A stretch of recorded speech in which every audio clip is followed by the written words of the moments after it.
சகோதரர் கேட்ட கேள்விக்கு வர்றேன்.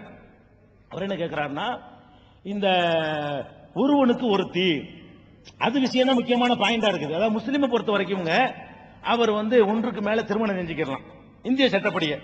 ஒரு அப்துல் காதர் கல்யாணம் பண்ணாருன்னா எந்த கேஸும் போட இயலாது. ஒரு அப்துல் காதர் ரெண்டாவது கல்யாணம் பண்ணாருன்னு வைங்க, அவர் மேல எந்த வழக்கும் போட இயலாது. ஒரு ராமசாமி பண்ணாருன்னு வைங்க, உள்ள பிடிச்சு வச்சு போடலாம். அரசாங்க ஊழியரா இருந்தா வேலையை நீக்கி போடலாம். அந்த அளவுக்கு இருக்குது.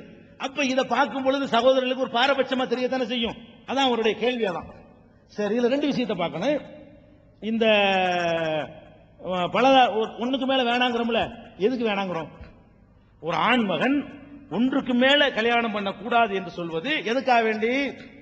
இருக்கிற பொண்டாட்டிக்கு துரோகம் செய்யக்கூடாது. ஒரு இருக்கிறாள், அவரோட வாழ்க்கை நடத்த வேண்டியதானே, அதுக்கு தானே வேணாங்கிறோம். அத இந்த நாட்டில் இருக்கிற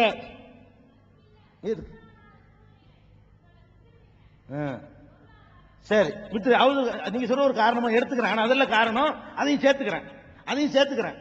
பொருளாதார சூழ்நிலை தான் காரணம்ட்டாங்க. அப்ப அவங்க அடிப்படை கொள்கையை ஒத்துக்கிட்டாங்க. வசதி உள்ளவனா இருந்தான்னா 2-3 கட்டிக்கலாம்னு ஒத்துக்கிறாங்க அவங்க. சகோதரி எப்படி? இல்ல நான் சொல்லுமா அது சொல்ல. இஸ்லாத்தில் சொல்லப்பட்டது நான் ஒண்ணு வரல. நான் இஸ்லாத்தில் சொல்லப்பட்டது ஒண்ணு சொல்லவே இல்லை. சொல்லும்போது அதை கேளுங்க. இஸ்லாத்தில் என்ன சொல்லப்பட்டு நான் சொல்ல வரவே இல்லை.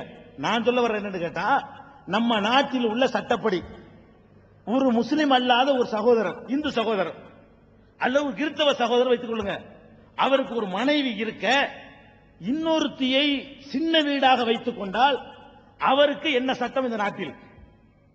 குற்றவாளி அவரு இல்ல. எந்த வழக்கறிஞர் விற்பனை வேண்டாலும் கேளுங்க. இந்தியாவுடைய சட்டப்படி ஒரு மனைவி இருக்க 2 வப்பாட்டிகளை வைத்துக் கொண்டாரையானால், சின்ன வீடை வைத்துக் கொண்டாரையானால், சின்ன வீடு வச்சுக்கிறது அது பிரச்சனை இல்லை. அப்படித்தான் இந்த நாட்டு சட்டம் சொல்லுதா இல்லையா? உலகத்தில் உள்ள பலதார மனம் வேண்டாம் என்று சொல்லக்கூடிய எல்லா நாடுகளிலையும் சின்ன வீடு வைத்துக் கொள்வதை அனுமதிக்கிறார்களே தவிர, எப்படி செய்யணும்? சின்ன வீடு வைத்தாலும் தப்புன்னு சொல்லணும். அதே 2 ஒரே காரியம் தான். கல்யாணம் ஆனால் என்ன நடக்குமோ அதுதான் கல்யாணம் ஆகாட்டால் நடக்க போகுது. சின்ன வீடு வைத்துக் கொள்வதற்கு இந்த நாட்டில் எந்த தடையும் கிடையாது. தெரிஞ்ச வச்சாலும் குற்றம் இல்லை. இருங்க, சகோதரி கேட்டதுக்காக சொல்றேன். தெரிஞ்சு தெரியாமல் என்று வந்தீர்களேயானால், இந்த நாட்டில் உள்ள சுப்ரீம் கோர்ட்லையும் ஹை கோர்ட்லையும் தொடரப்பட்ட நூற்றுக்கணக்கான வழக்குகளை நான் சொல்றேன். இப்ப என்ன வழக்கு? இரண்டாவது ஒருத்தர் கல்யாணமே பண்றார், இந்து மதத்தை சேர்ந்த ஒருத்தர் இரண்டாவது திருமணம் செய்கிறார். இரண்டாவது திருமணம் செய்து உன்னை இரண்டாவது மனைவி முதல் மனைவி கேஸ் போட்டுறான். என்னுடைய கணவர் இரண்டாவது திருமணம் செய்து விட்டார், அவர் இந்து, சட்டப்படி அவரை தண்டிக்க வேண்டும். தெரிஞ்சே நடக்குதா? நடக்குது. நடந்த உடனே என்ன கோர்ட் தீர்ப்பு சொல்ல தெரியுமா? அந்த திருமணத்தை பார்க்குது.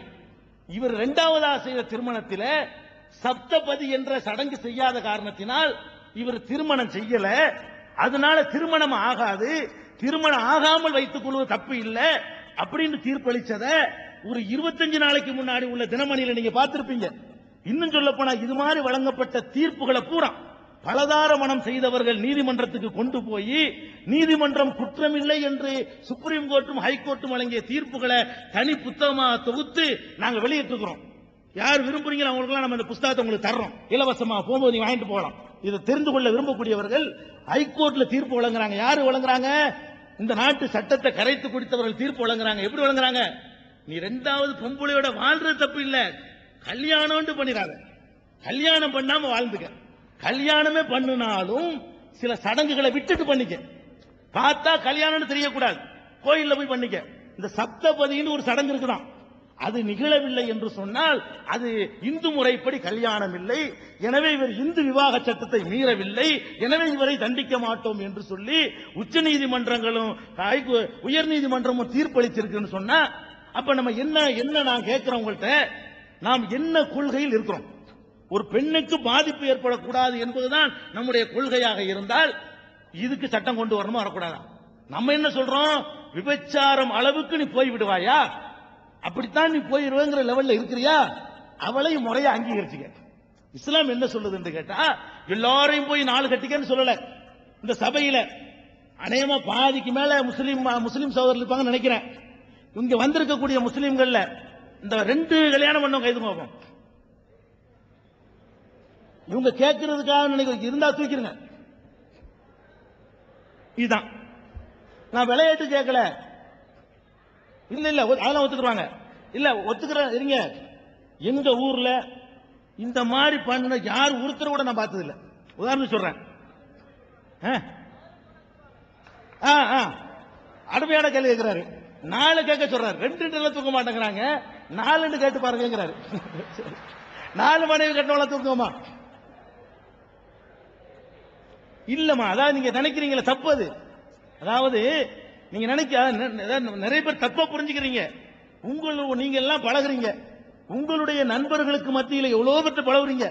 அரிதாக அங்க ஒன்று இங்க ஒன்றுமாகத்தான் ஒன்ன பாப்பீங்களே தவிர இப்படியே 4, 3, 2 யாரும் கட்டிட்டு இருக்கீங்க. அதுக்கு இஸ்லாம் நிறைய கண்டிஷன்களை போடுது. என்ன கண்டிஷன்? நீ திருமணம் முடிக்கிறதா இருந்தா உடற்கூறு ரீதியாக உனக்கு தேவையா இருக்கணும். இருக்கிற ஒரு கொண்டாட்டிக்கே வழி சொல்ல முடியாதவன் எல்லாம் போய் இன்னொன்னு பண்ண முடியாது. உடற்கூறு ரீதியாகவே உனக்கு தேவைன்னு இருக்குதா ஒண்ணு. 2வது பாரபட்சம் இல்லாமல் இருக்கணும். விபச்சாரத்திற்கு போய்விடுவோம் என்ற அளவுக்கு நிலைமை இருக்கணும். அந்த மாதிரியான கண்டிஷன்ல உள்ளவனை அனுமதிக்கலன்னா என்ன பண்ணுவான்? சின்ன வீடு வச்சுக்கிடுவான், செட்டப் பண்ணிக்கிடுவான், அல்லது விபச்சாரம் பண்ணுவான் ஒரு நாளைக்கு ஒரு ஆளுக்கு. இப்படிப்பட்ட நிலைக்கு போகக்கூடாதுன்னு சொன்னா அப்ப நான் என்ன கேட்கிறேன்னா ஒரு காரியத்தை தடுக்கிறதா இருந்தா 100% தடுத்து காட்டணும். இது கூட அது கூட படங்களை பார்க்கிறோம். சின்ன வீடுங்கிற பேர்லயே படங்கள், சின்ன வீடுங்கிற பேர்லயே சினிமாக்கள், அதை ஒட்டின கதைகள் வருது. அதெல்லாம் பார்க்கிறோம். சில கிராமங்கள்ல சின்ன வீடு வைத்துக் கொள்வது கௌரவத்தின் அடையாளம். யாருக்கு தெரியாம இருக்கிறவங்க சொன்னாங்க. முக்கியமான பிரமுகர்களா இருந்தா அவங்களுக்கு அதை வச்சுதான் கௌரவமே கிடைக்கும். உனக்கு எத்தனை? 2 சின்ன வீடு, எனக்கு 3 அப்படின்னு சொல்லக்கூடிய அளவுக்கு எல்லாம் கௌரவத்தை தீர்மானிக்கிறதுக்கு எத்தனை கிராமங்கள் இருக்குது. இல்லைன்னு சொல்ல முடியாது. நாம என்ன கேட்கிறோம்? இந்த 2 நிலையில் கண்ணு முன்னாடி 2 தான் இருக்குது. இவனுக்கு ஒரு நிலைமை சரியா வரலன்னு சொன்னா சின்ன வீடு வைக்குவான். சின்ன வீடு வைத்துக் கொள்வது நல்லதா? அவளை குடும்பத்தை நடத்திட்டு அவளுக்கு பெத்த பிள்ளை ஏன் பிள்ளை இல்ல அப்படின்னு சொல்வதை விட, அவளுக்கு மனைவிங்கிற அங்கீகாரம் கொடுக்கறதை விட செய்யறாங்க பப்ளிக்கா செய். மனைவிங்கிற அங்கீகாரத்தை கொடு. அவளுக்கு பிறக்கிற பிள்ளைக்கு சந்ததிங்கிற அங்கீகாரத்தை கொடு. அவளை கள்ளத்தனமா வச்சுக்கிட்டு இருக்காத அப்படின்னு கை தட்ட வேணாம் அப்படின்னு சொல்வது நல்லதா? இந்த 2ல ஒண்ணு யோசிச்சு பார்க்கணும். அப்படிங்கிற அடிப்படையில தான் இஸ்லாம் இதை ஒரு அனுமதியா கொடுத்திருக்கு. கட்டாயமோ உத்தரவோ செய்பவர்கள்லாம் மகா சிறந்தவர்கள், செய்யாதவர்கள்லாம் மட்டமானவர்கள் அப்படின்னு இஸ்லாம் சொல்லல. அது ஒரு அனுமதியா கொடுத்திருக்குது. இப்படி பண்ணணும் நீங்க யோசிச்சு பார்க்கணும். இந்த சட்டப்படி திருமணம் விபச்சாரத்துக்கு போகக்கூடிய நிலையில இருக்கிற ஒருத்தன் சட்டப்படி கல்யாணம் பண்றான், அவனையும் எடுத்துக்கிடுவோம். அல்ல விபச்சாரத்துக்கு போறான், அவனையும் எடுத்துக்கிடுவோம். இந்த 2 நிலையில எத்தனை வகையில நீங்க ஒப்பிட்டு பார்த்தாலும் கல்யாணம் பண்ணிக்க நல்லது. நீங்க ஏன் சின்ன வீடு என்ற நிலையில இருக்கும் பொழுது அவளுக்கு சட்டப்படியான அங்கீகாரம் இல்ல. சின்ன வீட்டுக்காரிக்கு அவ என்ன பண்ணுவா? இவன் எந்த நேரம் வேணாலும் கழிச்சு விட்டுருவான், இவன் சின்ன வீடா தான் வச்சிருக்கிறான் அப்படிங்கிறதுக்காக வேண்டி கூடுதலாக அவங்க திறந்து பறிக்கவும், அவனை ஒண்ணுமில்லாம ஆக்கவும், முதல் மனைவி பக்கம் போக விடாம தடுக்கவும், அப்படியான ஒரு நடவடிக்கையில் இறங்கி ஒண்ணுமில்லாம ஆக்கி விட்டுருவான். முதல் மனைவியை மறந்துட்டு வப்பாட்டிட்ட கிடப்பான். அப்படிப்பட்ட காட்சி சட்டப்படி ஆகிட்டான்னு சொன்னா இவர் எங்க போயிருப்பாரு? நமக்கு கணவன் தானே, சட்டத்தின் உரிமை இருக்குதுல அப்படின்னு சொல்லும் பொழுது அவ பாதிக்கப்பட மாட்டான். விளைவை நான் சொல்லி காட்டுறேன். சின்ன வீடு வைக்கணுங்கிற லெவல்ல உள்ளவர்கள் அத சட்டப்படி அவளுக்கு மனைவிங்கிற அந்தஸ்து கொடுத்தா என்ன? அதான் கேள்வி. அப்ப நம்ம என்ன பண்றோம்? நீ சட்டம் இல்லாம வச்சுக்கனாலும் வச்சுக்கப்பா, அதை பத்தி பிரச்சனை இல்லை. கல்யாணம் பண்ணி உரிமை கொடுத்துறாத, அதான இதுக்கு அர்த்தம். சிந்திச்சு பார்க்கணும். அது மாத்திரம் இல்லாம அந்த சின்ன வீடு இல்லைன்னா விபச்சாரத்துக்கு போவான். கண்ட மாதிரியான இடத்துல போயிட்டு எய்ட்ஸ் நோய் வாங்கிட்டு இந்த மனைவிக்கும் பரப்பி விட்டு போயிடுவான். எத்தனையோ பத்தினி தெய்வங்களுக்கெல்லாம் பத்தினிகள் சொல்றாங்க, பத்தினி தெய்வங்கள் அழைக்கிறாங்க இந்துக்கள். அப்படி சொல்லக்கூடியவர்கள் எய்ட்ஸ் நோய் ஆகி விட்டான். யாரு? இவன் தன்னுடைய கெட்ட செயல் காரணத்தினால.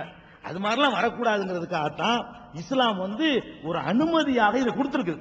ஏன் கொடுத்திருக்குது? இதை ஒழிக்க முடியாது. இவங்களுடைய ஆண்களுடைய சுபாவத்தை பொறுத்த வரைக்கும் இப்படி ஒரு 10%, 5% பேர் இருப்பான். எப்படி இருக்குது? வத்தாது, எங்கிட்ட வேலை தாண்டனு. இன்னும் சொல்றேன் கேளுங்க, இன்னும் தெளிவா சொல்றான்டா. இந்த வீடுகள்ல வேலைக்கெல்லாம் சேர்ப்போம். நடுத்தர வர்க்கத்தில் உள்ளவங்க யாரும் கோச்சிக்கிற கூடாது. அந்த பொன்னாடி உள்ள இந்த ஒரு 45, 50க்கு வந்துட்டான்னு வைங்களேன், 55, 60, இவன் தான் அந்த பொம்பளை பிள்ளைகிட்ட சிலுமிசம் ரொம்ப பண்ணுவான். என்னத்துக்கு பண்றான்? 25 வயசுக்காரன் பண்ண மாட்டான். ஏன்னா அவனுக்கு பண்ணுவதற்கு மனைவி இருப்பான். இந்த 55 60 வயசுக்காரன் இருக்கான் பாருங்களேன், அவனுக்கு மனைவி இருக்க மாட்டா, இருந்தாலும் சில்மிசம் பண்ற லெவல்ல இருக்க மாட்டான். அப்ப என்ன செய்யறான், இந்த வேலைக்கார பிள்ளைகளும் அந்த பொண்ணுகள்ட்ட எல்லாம் வந்து எல்லாரும் அப்படி நினைச்சுக்க கூடாது.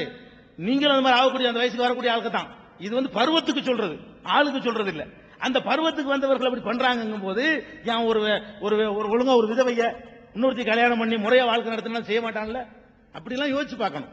அதனால இது எப்ப நீங்க கேட்கலாம், சின்ன வீடை தடுத்து காட்டிட்டு விபச்சாரத்தை 100% ஒழிச்சு காட்டிட்டு கேட்டால் அப்ப நல்லது நம்ம ஏத்துக்கிறோம்.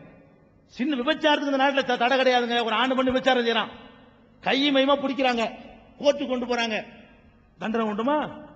இந்த நாட்டு சட்டப்படி விபச்சாரம் குற்றமா கிடையாது. விபச்சாரத்தை தொழிலா நடத்துவதுதான் குற்றம்.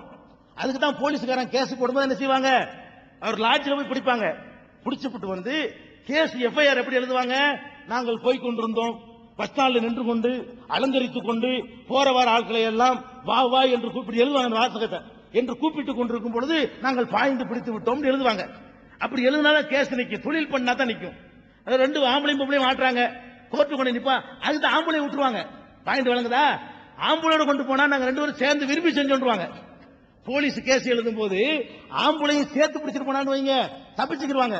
நாங்க ரெண்டு பேரும் சந்தோஷம் விரும்பி தான் இருந்தோன்றுவாங்க. அப்படி வரக்கூடாதுங்கிறதுக்காக ஆம்பளை வெட்டி விட்டுவிட்டு பொம்பளை பேர்ல மட்டும் கேஸ போட்டு தொழில் நடத்தினான்னு சொல்லி தான் கேஸ் போட முடியும். ஒரு ஆம்பளை பொம்பளை கை மையமா பிடிச்சு கொண்டு கோர்ட்டு கொண்டு போனா நாங்கள் விரும்பி செஞ்சோம், நாங்கள் மேஜர் அடைந்து விட்டோம், நாங்கள் விரும்பித்தான் இதை செஞ்சோம்னா யாரும் ஒன்றும் செய்ய முடியாது. அப்ப நான் கேட்கிறேன் தெரியுமா, விபச்சாரத்தையும் சின்ன வீடுகளையும் உலகத்துல யாரும் இதுவரைக்கும் ஒழிக்க முடியல. ஒழித்து காட்டிட்டா இந்த ஒண்ணு நல்லா இருக்கேன்னு கேட்கலாம். அப்ப இருக்கிற தீர்வுகள்ல எது நல்லதுன்னு தான் தேர்ந்தெடுக்கணுமே தவிர கற்பனை கோட்டை கட்டிட்டு போக கூடாது.